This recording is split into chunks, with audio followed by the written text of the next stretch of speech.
Hello everyone. So today we will do revision for the topic that is amniotic fluid embolism. ठीक है. This topic is also coming under the same main heading that is obstetrical emergencies, right? So let's start with the revision. So first of all comes the definition for amniotic fluid embolism. So amniotic fluid embolism is a rare but serious condition that occurs when amniotic fluid or fetal material such as fetal cells enter the mother's bloodstream. ठीक है. So amniotic fluid embolism जो है rare condition है, लेकिन अगर हो जाती है तो it is a serious condition जो कि हो सकती है कब, जब amniotic fluid या फिर फीटस का कोई मटीरियल जैसे कि फीटल सेल्स है, ठीक है, या फीटल हेयर है, that enters the mother's blood stream. Amniotic fluid embolism is most likely to occur during delivery or in the immediate postpartum period. ठीक है. तो ज़्यादा चांसेस के कब होते हैं? During the time of delivery, ठीक है, और immediately in the postpartum period. Amniotic fluid embolism is difficult to diagnose. If the doctor suspects that a woman might have one, she will need immediate treatment to prevent potentially life-threatening complications. ठीक है. तो जो amniotic fluid embolism है that is really very difficult to diagnose. ठीक है. अगर develop हो जाता है तो उसको डायग्नोस करना भी मुश्किल है. ठीक है. और अगर एक डॉक्टर जो है वो सस्पेक्ट करते हैं कि किसी वुमेन को amniotic fluid embolism जो है वो हुआ है, तो उस पर्टिकुलर वुमेन को हमें इमीडिएट ट्रीटमेंट जो है वो देनी पड़ेगी, क्योंकि अगर हम ऐसा नहीं करेंगे तो it can cause threat to her life, right? So this is the introduction. Then comes the causes.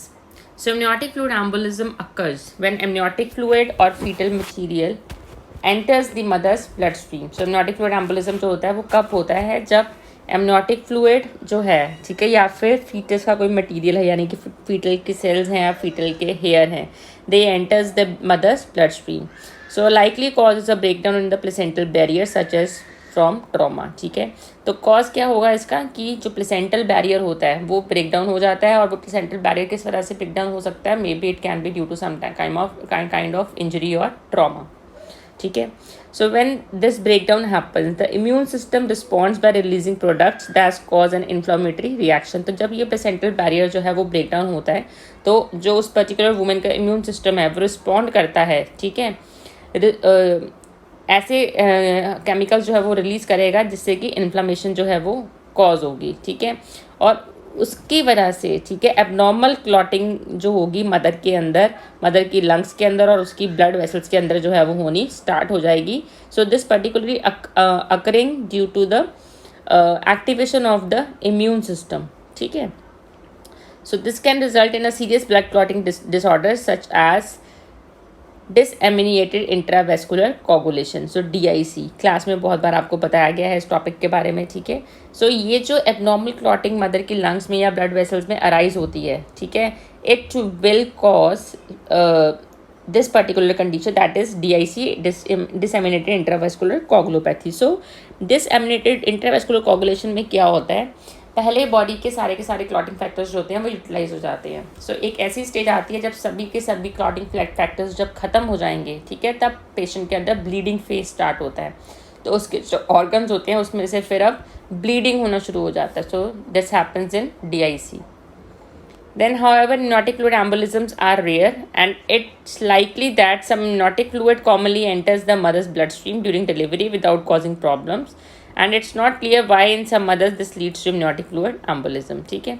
So कि amniotic fluid embolism जो है वो rare condition है. ठीक है. और ऐसा बहुत बार होता है like during the time of delivery. ठीक है. जिससे कि जो amniotic fluid है या फीटस के सेल हैं या हेयर हैं, ठीक है, so during the process of labour वो मदर की ब्लड स्ट्रीम में एंटर कर जाएं, बट ज़्यादातर वो कॉम्प्लिकेशन कॉज नहीं करता. ठीक है. सो इसलिए ये हमें क्लियर नहीं है कि अगर कुछ वुमेन के अंदर अगर ये ज़्यादा सीरियस कंडीशन बन के अराइज हो जाता है तो उसका रीज़न क्या है.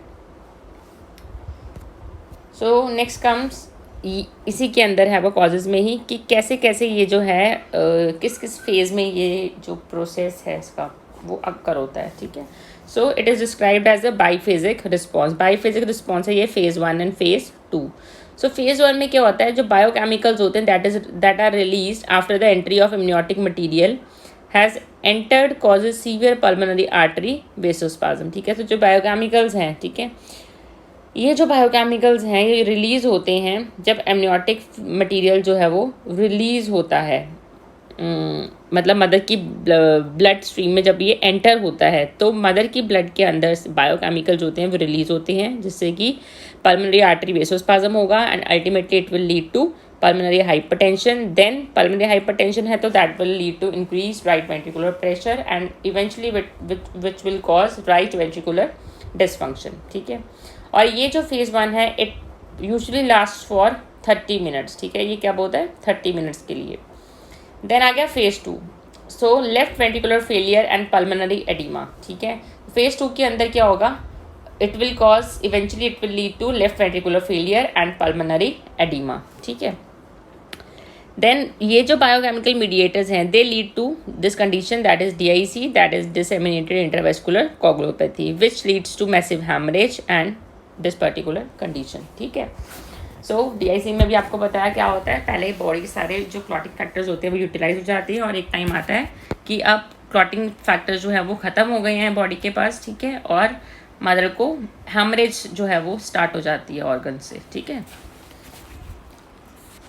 then after this comes the risk factors. So it is estimated that there are different 1 and 12 cases of amniotic fluid embolism for every 1000 deliveries. Because amniotic fluid embolisms are rare, it is difficult to identify the risk factor. लेकिन फिर भी कुछ research हुई है जिससे कि हमें पता चलता है कि ये रिस्क फैक्टर जो हैं वो हो सकते हैं amniotic fluid embolism के। नंबर 1 है एडवांस मैटरनल एज। सो अगर मैटरनल एज जो है if it is more than 35 years of age. Then placental problems. ठीक है, प्लेसेंटल प्रॉब्लम्स में आपका आ जाएगा if the woman is having placenta previa और abruptio placenta. Placenta previa is low lying placenta and abruptio placenta is premature separation of the placenta. ठीक है, then pre eclampsia can be the reason. Then medically induced labour जो augment करते हैं labour, sorry, so that can be the risk factor. Then operative delivery. So having a C-section, a forceps delivery or a vacuum extraction might increase the risk of amniotic fluid embolism. So C-section के अंदर forceps delivery में vacuum extraction में there are increased chances in comparison to the normal vaginal delivery. ठीक है, so इसके अंदर ज़्यादा chances हैं जो mother है वो develop कर सकती है DIC. So these procedures can disrupt the physical barriers between mother and the baby. So it's not clear, however, whether operative deliveries are true risk factors for amniotic fluid embolism because they are used after the condition develops to ensure a rapid delivery. तो ये clear नहीं है कि operative delivery जो है उसमें होता ही होता है, क्योंकि अगर किसी को नॉर्मल वेजाइनल डिलीवरी के दौरान एमनियोटिक फ्लूइड एम्बोलिज्म के सिम्टम्स अराइज हो जाते हैं तो हम इमीडिएटली उसका फिर C-सेक्शन करते हैं ताकि कॉम्प्लिकेशंस को प्रिवेंट करें। सो हम एग्जैक्ट नहीं बोल सकते ये। ठीक है, then polyhydramnios. ठीक है, so having too much amniotic fluid around the baby may put the mother at risk of amniotic fluid embolism. Then comes the clinical manifestation of amniotic fluid embolism. So if there is sudden shortness of breath, then excess fluid in the lungs, that is pulmonary edema, then sudden low blood pressure is a clinical manifestation for amniotic fluid embolism. Then sudden failure of the heart to effectively pump the blood. ठीक है, यानी कि cardiovascular collapse भी हो जाता है इसमें। Then life threatening problems with blood clotting जैसे कि DIC। ठीक है, तो लाइफ लॉन्ग ये प्रॉब्लम जो है मदर को होगी, that is disseminated intravascular coagulopathy. Then bleeding from the uterus, caesarean incision and intravenous site, तो ये भी इसके साइंस है। Then altered mental status such as anxiety और a sense of doom. Then next है इसका clinical manifestation chills. After chills, rapid heart rate or disturbance in the rhythm of the heart rate. Then fetal distress is the another one. Then followed by seizures and loss of consciousness. ठीक है, so these all are the clinical manifestations of amniotic fluid embolism. Next comes the diagnosis. How you will make diagnosis for amniotic fluid embolism. So diagnosis of amniotic fluid embolism is typically made after other conditions have been ruled out. ठीक है, blood test including those that evaluate clotting, heart enzymes, electrolytes and blood type, as well as a complete blood count. तो CBC count जो है वो करना है।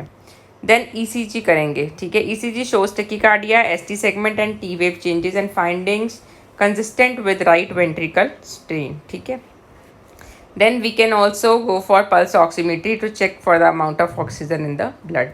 सो oxygen saturation check करने के लिए, ठीक है, हम क्या करेंगे, पल्स ऑक्सीमेट्री। देन नेक्स्ट है चेस्ट एक्सरे भी करेंगे to like look for the presence of fluid around the heart. Then echocardiography करेंगे to evaluate heart's function. Then arterial blood gases, ठीक है, चेंजेस कंसिस्टेंट विथ हाइपोक्सिया, ठीक है, सो ABG analysis करेंगे हम, ठीक है। तो ये सारी चीज़ें क्या करनी है हमने for making the diagnosis of amniotic fluid embolism. Then next comes the management of amniotic fluid embolism. So amniotic fluid embolism requires rapid treatment to address low blood oxygen and low blood pressure. So emergency treatment might include, ठीक है, emergency treatment हम क्या देंगे इसमें, जो management हमने देनी है एमरजेंसी सिचुएशन में, that should be symptomatic and supportive, ठीक है। तो लाइफ सपोर्टिंग होनी चाहिए और सिम्टोमेटिक ट्रीटमेंट जो है वो देनी है। टारगेट्स मेन क्या है आपके, maintaining the oxygenation, haemodynamic support and correction of coagulopathy. Then immediate resuscitation करेंगे ABC, ठीक है, एयरवे एंड ब्रीदिंग, ठीक है। So administer 100% oxygen via non rebreathing reservoir face mask. Non rebreathing reservoir face mask हमने क्यों लेना है, क्योंकि इस तरह का जो मास्क होता है नॉन रीब्रीदिंग रिजर्वायर पैक होता है जिसमें, ठीक है, तो सबसे ज़्यादा कॉन्सेंट्रेशन में आप इसमें ऑक्सीजन जो है पेशेंट को अवेल करवा सकते हो। Then prompt assessment with control of the airway and ventilation of the lungs with tracheal intubation में बी असेंशियल। देन नेक्स्ट है सर्कुलेशन के लिए हमने 2 लार्ज बोर IV लाइन जो है वो पेशेंट में इस्टेब्लिश करनी है, और उसका जो ब्लड होगा that will be sent for coagulation profile CBC cross match and arrange 6 units of blood. Then patient को हमें लेफ्ट लेटरल टिल्ट देना है, ठीक है, और in case of like uterine displacement से भी क्या होगा, इससे जो वीना केबल कंप्रेशन होता है वो कम होता है, ठीक है। So left lateral tilt patient को हम दे सकते हैं। Then haemodynamic support would include preload optimisation and vasopressor, ठीक है। तो हीमोडायनामिक्स सपोर्ट देनी है अगर पेशेंट को ब्लीडिंग हो रही है बहुत ज़्यादा, ठीक है, तो उसके लिए हमने वेसोप्रेसर एजेंट जो है वो पेशेंट को हम देंगे। Then fluid resuscitation is done with crystalloid और colloid to optimise the filling, ठीक है। सो फ्लूइड रिसेसिटेशन जो है वो करनी है विद क्रिस्टलॉइड सोल्यूशन, जिसकी नॉर्मल सलाइन है RL है, ठीक है। Then infusion of an inotrop may be required to maintain a mean arterial blood pressure and achieve an adequate urine output, ठीक है। नेक्स्ट आता है इसमें आपका an arterial line for continuous blood pressure monitoring is essential and the use of non invasive cardiac output monitor may be helpful. So arterial line जो है वो establish करनी है जिससे कि आप कंटिन्यूसली पेशेंट का ब्लड प्रेशर जो है वो मेजर करते रहेंगे। Then continuously monitor the foetus and early consideration should be given to deliver the baby, right. Then uterine tone, ठीक है, यूट्राइन टोन आपने कैसे चेक करनी है, अगर यूट्रस जो है वो रिलैक्स है तब हम क्या करेंगे, फार्माकोलॉजिकल एजेंट्स का यूज़ करेंगे, जैसे कि ऑक्सीटोसिन है, एर्गोमेट्रिन है, प्रोस्टाग्लैंडिन्स है, जैसे कि कार्बोप्रोस्ट एंड मीजोप्रोस्ट, ठीक है, यूट्रस की टोनिसिटी को वापस लाने के लिए।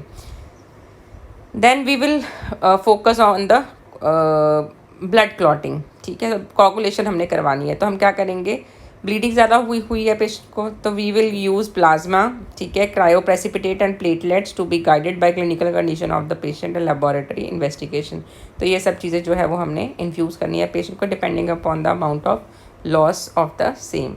Then recombinant factor 7 may be used but one should be careful as this can cause thrombotic complication। तो recombinant factor 7 जो है ये हम रिप्लेस करते हैं इन केस ऑफ DIC, ठीक है। DIC में ये जो क्लॉटिंग फैक्टर होता है वो डिमिनिश हो जाता है मेनली, तो हमने रिकम्बिनेंट फैक्टर 7 जो होता है ये हम यूज़ कर सकते हैं, ठीक है। और इसका यूज़ लेकिन हमने ऑब्जर्वेशन के अंडर करना है, क्योंकि ज़्यादा अमाउंट पर अगर हम इसको दे देंगे पेशेंट को तो it will lead to thrombotic complication, तो ये ब्लड क्लॉट करेगा आगे, है ना। देन एंटीफिब्रोलिटिक्स देंगे पेशेंट को, जैसे कि E अमीनो कार्बोरिक एसिड, ठीक है, and tranexamic acid which might be helpful but evidence is lacking. तो एंटीफिब्रोलिटिक्स जो है वो हम यूज़ कर सकते हैं, ठीक है। देन इंटेंसिव केयर मॉनिटरिंग में पेशेंट को हम रखेंगे, ठीक है। One should be aware that there is high risk at developing acute respiratory distress syndrome, heart failure and DIC। तो इन सब चीज़ों के लिए हमने पेशेंट को असेस करते रहना है, क्योंकि देयर आर हाई रिस्क कि पेशेंट ये सारी कंडीशन जो है वो डेवलप कर सकते हैं, मतलब इनमें से कोई कंडीशन जो है वो डेवलप कर सकता है।